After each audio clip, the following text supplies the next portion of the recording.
Et voilà, bonjour Didier Boisdin Bonjour.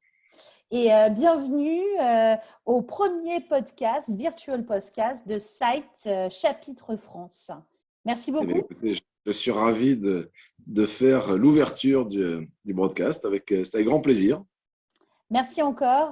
Je sais que Cannes est une destination extrêmement attractive et vous avez fait tellement de choses ces dernières années à votre poste qu'il me semblait logique de commencer ces podcasts avec vous. Donc, j'ai 5 questions pour vous. Voilà, 5 questions que nous allons poser donc à nos interlocuteurs privilégiés. La première, depuis combien de temps votre entreprise s'est-elle engagée dans une démarche RSE? Écoutez, tout cela a commencé dans les années 2000, en gros, avec une priorité pour nous incontournable, c'est la gestion des déchets. C'est que nous sommes dans l'éphémère. L'événementiel, c'est avant tout de l'éphémère. Et nous produisons énormément de déchets lorsqu'il y a des salons.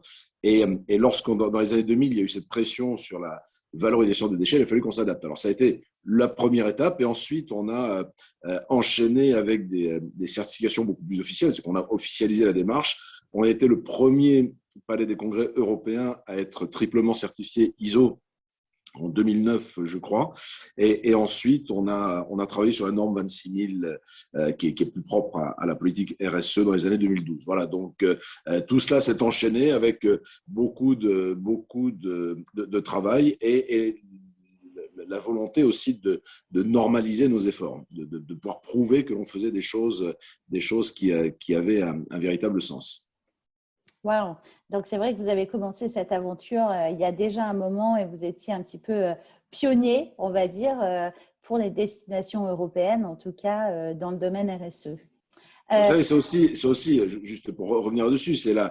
l'essence de Cannes. Cannes, c'est une ville, c'est la première destination après Paris en termes de tourisme d'affaires en France. C'est une ville de bord de mer, c'est une ville de la Côte d'Azur. Et on sait que la Côte d'Azur a souvent été critiquée sur le surtourisme, etc. Donc, il y avait des vrais enjeux auxquels il fallait répondre. Donc, on n'avait pas le choix. Et tout ça, c'est parfaitement organisé, comme je le disais, au cours des différentes années. Super, impressionnant. Merci beaucoup pour partager ces éléments avec nous. Quels sont les engagements qui vous paraissent essentiels en fait en termes de RSE à ce jour? Bah, écoutez, alors déjà, moi je dirais que là, vous parlez de RSE, je pense qu'il faut, voilà, le premier engagement pour nous qui est important, c'est de sortir du green, quoi. On a tendance quelquefois à confondre green et RSE. Bon, on a passé le cap de la gestion des déchets et des conteneurs plastiques, même si ça reste toujours une priorité. Donc, il y a une autre dimension aujourd'hui qui est beaucoup plus importante, qui est la politique RSE, dans laquelle la politique verte s'inscrit. Après, pour nous, ce qui est aussi primordial, c'est que ces efforts soient tangibles et concrets. On essaie d'éviter la théâtralisation de nos efforts et des effets com. Il y a trop, pour moi, d'effets com où on fait des choses de façon pas durable, et ça, c'est contraire à la politique RSE, pour juste faire des effets d'annonce. Donc ça, c'est important.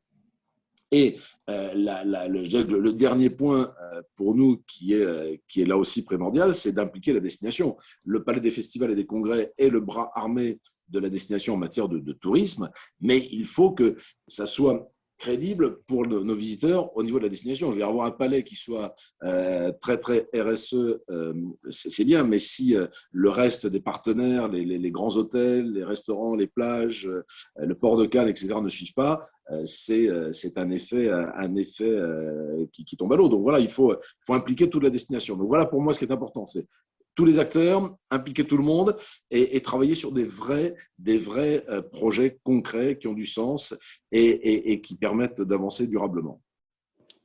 Merci, tout à fait, c'est juste. Donc, c'est vrai que je pense que votre dynamisme, en fait, a un petit peu uni et les entreprises se sont un Ouais. petit peu unies, en fait, autour du Palais des Congrès et du festival. Je trouve ça formidable de pouvoir avoir cet accélérateur dans une ville comme Cannes. Quel sera, selon vous, l'impact d'une telle politique dans le développement de votre destination? Bon, on en a un petit peu parlé déjà, Oui, puisque vous êtes un petit peu déjà l'accélérateur. oui, mais quand on parle d'accélération, c'est la crise, les crises en général ne sont sont des formidables accélérateurs de tendance. La crise Covid-19 que l'on vient de traverser est la crise la plus sérieuse de moi. Ça fait 40 ans que je suis dans le métier. On n'a jamais traversé une crise aussi sérieuse que celle-là. Donc, cette crise, elle a, comme les autres crises, accéléré les tendances. Les deux grandes tendances qui étaient présentes fortement avant la crise, c'était la poussée du digital, du numérique, et le RSE. Donc le RSE, c'est incontournable. Aujourd'hui, c'est 91% de nos clients MICE, 91% de nos clients MICE qui nous disent que le RSE est une priorité. C'est la poussée des nouvelles générations. Je dis souvent, c'est un exemple moi qui m'a marqué, qui est tout à fait anecdotique, pardon, mais qui est important. On a été critiqué pour la première fois parce qu'on a mis trop de nourriture sur des buffets. Moi, j'ai connu toute ma carrière des gens qui me disaient on n'a pas eu assez à manger, c'était pas assez copieux. Là, on nous dit mais attendez, on a gaspillé, il restait de la nourriture sur les buffets. Donc, vous voyez, il y a un changement important dans les habitudes de consommation de nos clients et de cette nouvelle génération qui prend de plus en plus d'importance.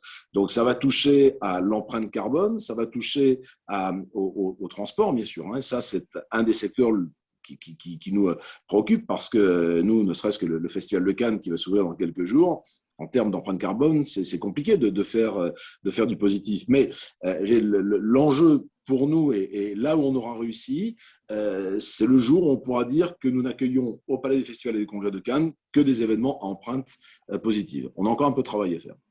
Wow. Est-ce que vous pensez que la crise de la Covid a freiné votre élan au niveau sustainable, on va dire? Ça l'a retardé parce qu'il y a eu des vrais enjeux financiers. On a fait comme tout le monde. On a mis beaucoup de nos employés en chômage partiel. On a serré les boulons. Donc, ça a retardé. Mais je dirais que ce retardement, il est quelque part bénéfique parce que ça a permis aussi de clarifier notre positionnement, clarifier ce que nous souhaitions ou ce que nous souhaitons accomplir dans les années qui viennent et de formaliser nos actions à venir. Donc, c'est bien quelque part parce que voilà, les crises, vous savez, ça nettoie le marché, ça secoue de tous les côtés. Et celle-ci, elle a secoué, elle continue à secouer de façon très importante et ça permet d'afficher clairement des objectifs parce qu'on n'a pas le choix. Une sortie de crise, il faut qu'on soit clair, efficace, rapide. Donc là, on est prêt, on a des vrais enjeux devant nous et le RSE est probablement, comme je le dis avec le digital, l'enjeu number one. L'enjeu number one pour le futur. Ouais. Pour finir, Didier, pourriez-vous me donner un mot qui vous caractérise sur justement ce sujet brûlant en fait du sustainable, du RSE? Alors, j'ai pas réussi, j'ai longtemps réfléchi, jour et nuit, je n'ai pas réussi à trouver un seul mot. Non, moi, je vais vous répondre en 3 mots. Oui. Nous, c'est accueillir durablement le monde.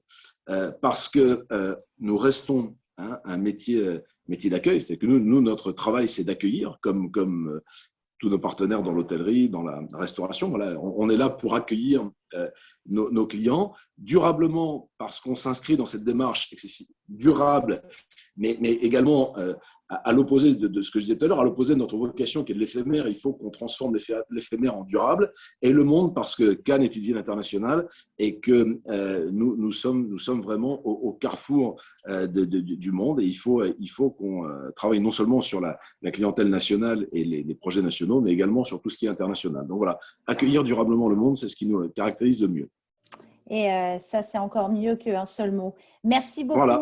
Didier Boisdan, directeur général CEO du Palais des Festivals et des Congrès de Cannes. Merci encore pour votre temps, pour tous nos abonnés, nos adhérents Site France, mais aussi Site Global. Bonne chance pour le Festival de Cannes. Nous serons avec vous et merci encore pour tout ce que vous faites pour la destination France. Merci, à très bientôt et bon courage à vous. À bientôt.